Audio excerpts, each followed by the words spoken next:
আমি এই স্বরাষ্ট্র উপদেষ্টা এবং কৃষি উপদেষ্টা হওয়ার পরে আপনারা জানেন যে আমার আত্মীয় স্বজনের সংখ্যা বেড়ে গেছে, আমার বন্ধু বান্ধবের সংখ্যা বেড়ে গেছে এবং তাদের যে রিকোয়েস্টের সংখ্যাও বেড়ে গেছে।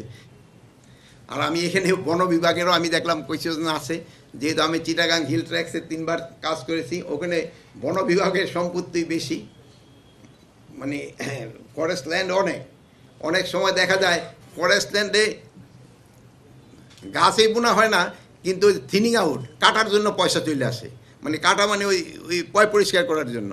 তা আপনারা এইগুলির দিকে খেয়াল করবেন, এইগুলি প্রত্যেকটাই কিন্তু আপনারা না, আপনাদের নিজের স্তরে যারা হচ্ছে এই দুর্নীতিগুলি যদি বন্ধ করতে পারেন, সাধারণ জনগণ এবং এলাকাবাসী উপকার হবে এবং আমাদের যে পাহাড়ে যেই সব আমার জনগোষ্ঠী আছে তারাও কিন্তু এতে খুব উপকৃত হবে। আমি এই স্বরাষ্ট্র উপদেষ্টা এবং কৃষি উপদেষ্টা হওয়ার পরে আপনারা জানেন যে আমার আত্মীয় স্বজনের সংখ্যা বেড়ে গেছে, আমার বন্ধু বান্ধবের সংখ্যা বেড়ে গেছে এবং তাদের যে রিকোয়েস্টের সংখ্যাও বেড়ে গেছে।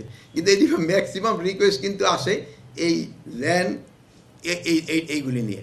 তা আমি আপনাদের কাছে একটা অনুরোধ করব, আমি আমার ইস্যু বলছি যে আমাদের পরিচয় দিয়ে যদি কেউ কোনো কিছু অবৈধ সুবিধা নিতে চায়, আপনারা কোনো সময় দিবেন না। তাকে একবার ভালোভাবে বুঝাই দেন, দ্বিতীয়বার হইলে পুলিশের কাছে হ্যান্ড ওভার করে দেন। তা না হলে কিন্তু এই সমাজ থেকে কিন্তু দুর্নীতি রোধ হবে না।